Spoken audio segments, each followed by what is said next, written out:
आप सभी को राम राम। डोनाल्ड ट्रंप कहां तक जाएंगे और कितना जा पाएंगे? उनको ये भ्रम है कि सब अमेरिका कर देगा, अमेरिका के करने से दुनिया के हर देश का दाना पानी चलता है। इस भ्रम से वो बाहर निकल नहीं रहे और वो जिस तरह से टैरिफ टैरिफ चिल्ला रहे हैं, उनको शायद समझ में नहीं आ रहा है कि कहां चले गए, क्या हो गया है। अब एक बात मैं कहने जा रहा हूं, इसको ध्यान से सुनिए, समझिए। मैं पहले भी कहता रहा हूं और मैं बार बार कहता हूं कि ट्रंप अमेरिका नहीं है, अमेरिका ट्रंप नहीं है। मैं ये भी कहता हूं कि भारत को डेमोक्रेसी होने के नाते, लोकतंत्र होने के नाते अमेरिका के साथ ही रिश्ते अपने भरोसेमंद बनाने पड़ेंगे। अब डोनाल्ड ट्रंप, उनको आप जानते ही किस तरह से वो बात करते हैं, क्या कुछ कहते हैं। अभी जब SCO समिट के बाद उनको समझ में नहीं आ रहा है कि क्या कुछ करें। ताजा जो है उनकी जो पोस्ट है वो पढ़ने लायक है। The big question to be answered is whether or not President Xi of China will mention the massive amount of support and blood that the United States of America gave to China in order to help it to secure its freedom from a very unfriendly foreign invader. गजब आदमी है भाई ये। क्या Japan से भी रिश्ता पूरी तरह से खराब करके ही मानेंगे? ये वर्ल्ड वॉर 2 वाला मसला है। तो चाइना तो अपनी ताकत दिखा रहा है। किम जोंग उन और व्लादिमीर पुतिन वो परेड में हिस्सा ले रहे हैं। उसका अपना एक तरीका है, शी जिनपिंग अपना एक तरीका है। उसमें ट्रंप यहां से शुरू कर रहे हैं, कह रहे हैं कि अमेरिकियों का ब्लड और उनकी मदद लगी है अनफ्रेंडली फॉरेन इन्वेडर से। आगे क्या कह रहे हैं? वो कह रहे हैं many Americans died in China's quest for victory and glory. वो कह रहे हैं अमेरिकी मरे चीन की जीत और उसकी ग्लोरी, प्रतिष्ठा के लिए। I hope that they are rightfully honoured and remembered for their bravery and sacrifice. वो कह रहे हैं मैं उम्मीद करता हूं कि उनकी भी याद की जाएगी, उनके त्याग बलिदान की। May President Xi and the wonderful people of China have a great and lasting day of celebration. वो कह रहे हैं कि आपको बहुत खुशी हो, जो विक्ट्री परेड है, बड़ा प्रसन्नता से रहें, खूब अच्छे से रहें। चीन और चीन के लोगों को कह रहे हैं, शी जिनपिंग को भी कह रहे हैं, please give my warmest regards to Vladimir Putin and Kim Jong Un as you conspire against the United States of America President Donald J Trump. वो कह रहे हैं भाई किम जोंग उन और व्लादिमीर पुतिन को भी मेरा नमस्ते बोल देना, क्योंकि आप लोग हमारे खिलाफ यानी अमेरिका के खिलाफ क्या करने जा रहे हो? अमेरिका के खिलाफ आप साजिश रचने जा रहे हो। एक बात आपने देखा, नोटिस किया या नहीं किया, इस बार कहीं भी भारत का जिक्र ट्रंप चचा ने नहीं किया। अब NYU प्रोफेसर हैं एडवर्ड प्राइस, उन्होंने जो बात कही वो सुननी चाहिए। उन्होंने बयान दिया है एजेंसीज पर। वो कह रहे हैं कि हम भारत को क्यों धकेल रहे हैं दूर, और भारत की जो मतलब स्थिति है, भारत जहां खड़ा है वहां अमेरिका को भारत की बड़ी जबरदस्त जरूरत है।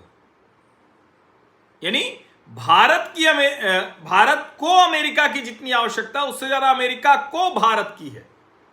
और वो आगे जो कहते हैं वो कमाल की बात कहते हैं। ट्रंप अभी 25-50 ऐसे टैरिफ बढ़ाते चले जा रहे हैं ना। एडवर्ड प्राइस कह रहे हैं कि मुझे अगर अमेरिका की ट्रेड पॉलिसी तय करने का अवसर मिले तो मैं भारत पर 0 टैरिफ लगाऊंगा। यह है बिजनेस। अब कई बार जब कोई कहता है ना, विशेष करके जब ट्रंप कहते हैं, तो मुझे लगता है कैसी ये समझ रखते हैं, या समझ रख के भी क्या बोलना है।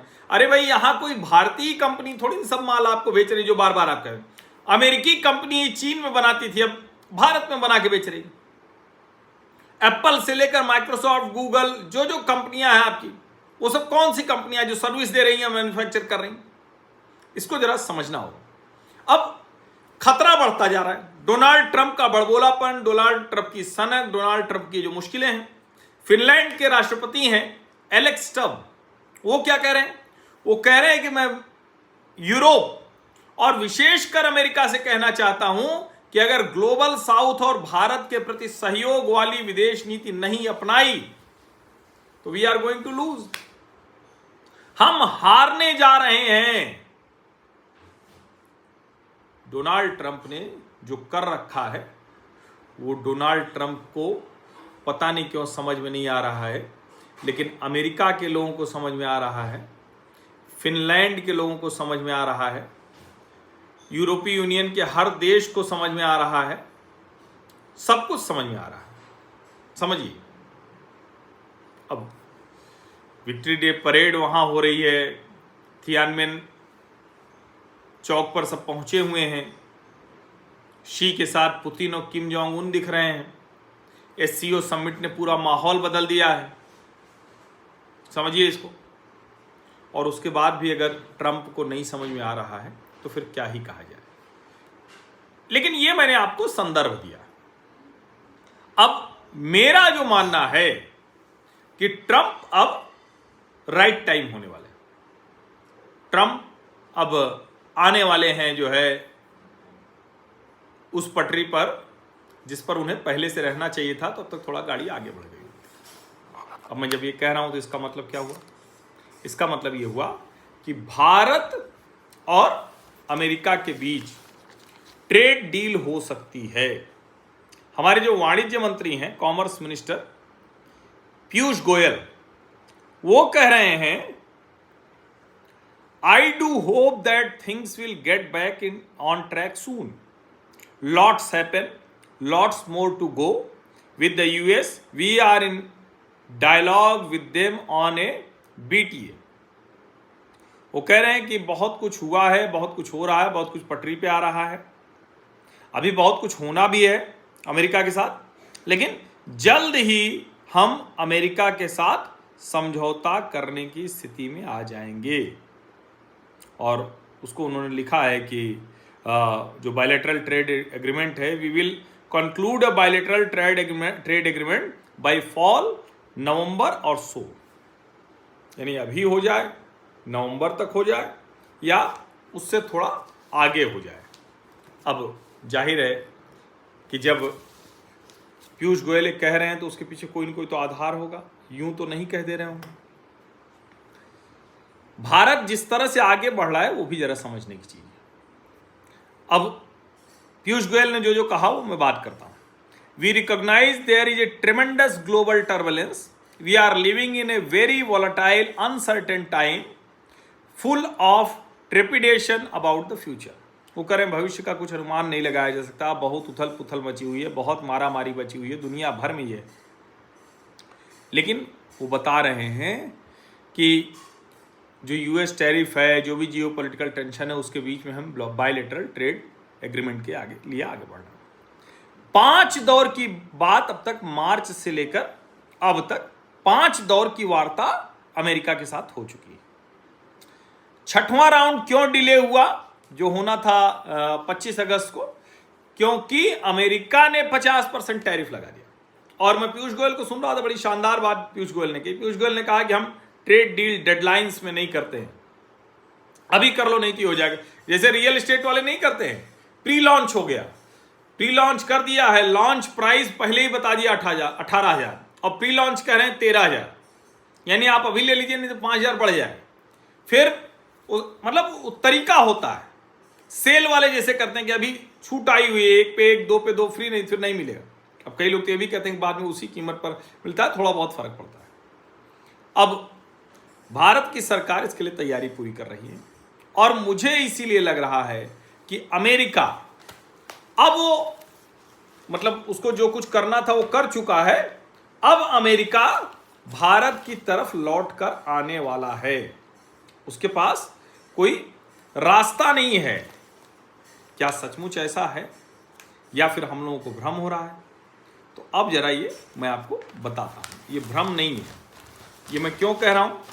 क्योंकि जो ट्रेड डील्स भारत कर रहा है और जिन चीजों पर सहमति अमेरिका के साथ बना रहा है, अगर वो बन गई तो बड़ा अच्छा, लेकिन भारत सिर्फ अमेरिका के भरोसे नहीं बैठा हुआ है। अब जरा आप सुनिए, मैं बोलता हूं। यूरेशियन इकोनॉमिक यूनियन, यूरोपीय union, South African customs union, इन सब के साथ फ्री ट्रेड एग्रीमेंट करने की कोशिश भारत कर रहा है। ASEAN India trade in goods agreement, 13th round of India EU free trade agreement अगले हफ्ते होने वाली दिल्ली में। यानी लगातार भारत जो ऑल्टरनेटिव्स है वो खोज रहा है। अब अगर ट्रंप इन बातों को नहीं समझ पाए तो आने वाले समय में उन्हीं की मुश्किल बढ़ने वाली। भारत को जो कहना था करना था वो कर लिया। यानी हमारे जिन जिन देशों के साथ जो हो सकते हैं हम वो कर रहे हैं। ओमान के साथ फ्री ट्रेड एग्रीमेंट लगभग फाइनलाइजेशन पर पहुंच गया है। कतर और सऊदी अरेबिया के साथ न्यू ट्रेड एग्रीमेंट के डिस्कशन शुरू हो गए हैं। श्रीलंका, पेरू, चिली और न्यूजीलैंड, उनके साथ भी ट्रेड निगोशिएशंस चल रहे हैं। इसीलिए मैं कह रहा हूं कि बस थोड़े दिन रुक जाइए, डोनाल्ड ट्रंप लौट के आने वाले हैं। अब आज पीयूष गोयल मुलाकात भी कर रहे हैं एक्सपोर्टर से, और भारत ने WTO में शिकायत की है कि भैया ये नहीं हो सकता, कॉपर पे 50% ड्यूटी लगा दी है। अब एक तरह से उसको शिकायत का कंसल्टेशन शब्द बोलते हैं। This is India's 3rd WTO consultation request with the US after cases on steel, aluminium and auto component. यानी स्टील, एल्युमिनियम और ऑटो कंपोनेंट के बाद अब कॉपर के लिए भारत ने ये ऐतराज जताया है। बातचीत ही होती है, कोई एक दूसरे पर दबाव नहीं बना सकता है, लेकिन कुल मिलाकर भारत अपने हितों को लेकर बहुत सजग है, बहुत सतर्क है। लग रहा है कि अब ये लगभग मोटा मोटा हो जाएगा। जो मतलब अमेरिका का ट्रेड डील होनी है भारत के साथ, वो हो जाएगी। पीयूष गोयल ने यह भी बताया कि भारत और चीन के संबंध भी अब लौट रहे हैं, पटरी पर आ रहे हैं। ओवरऑल कहें तो भारत अपनी नीति पर बड़ा स्पष्ट है। भारत के हितों को सुरक्षित रखते हुए दुनिया के हर देश के साथ एक बढ़िया सुंदर समझौता भारत करने को तैयार है। उसी दिशा में हम आगे बढ़ रहे हैं। इसीलिए मैं कह रहा हूं कि क्या बिहार चुनाव से पहले ही फिर ट्रंप बोलेंगे क्या, my friend Modi, he is a terrific leader, ऐसे ही करके तो बोलते हैं ना वो। तो लगता है कि फिर से ट्रंप के लिए वो स्पीच दोबारा बोलने का समय आ गया है। जाहिर है नरेंद्र मोदी उसी को रेसिप्रोकेट करेंगे, उसी को उसी अनुपात में आगे बढ़ाएंगे। लेकिन कुल मिलाकर दुनिया ने बहुत सलीके से देख लिया, और जो एक्सपर्ट्स कह रहे हैं कि ज़रूरत अमेरिका की ज़्यादा है, हम फिर कह रहे हैं हमारी ज़रूरत है। हमारे यहाँ टेक्सटाइल, जेम्स ज्वेलरी, दूसरे कामों पर असर पड़ रहा है, उससे फैक्ट्रियों के ऑर्डर पर असर पड़ेगा, उसके रोजगार पर असर पड़ेगा, सब ठीक बात है। लेकिन अमेरिका पर भी उसका अधिक बुरा असर पड़ेगा, इसमें हमें कोई संदेह नहीं। अब ट्रंप तय करें कि उन्हें भारत के साथ कैसे रिश्ते रखने हैं। आप सभी का बहुत बहुत धन्यवाद। सब्सक्राइब अवश्य कर लीजिए, नोटिफिकेशन वाली घंटी दबा लीजिए, लाइक का बटन दबा दीजिए, अधिक से अधिक लोगों तक इस वीडियो को पहुंचा दीजिए। धन्यवाद।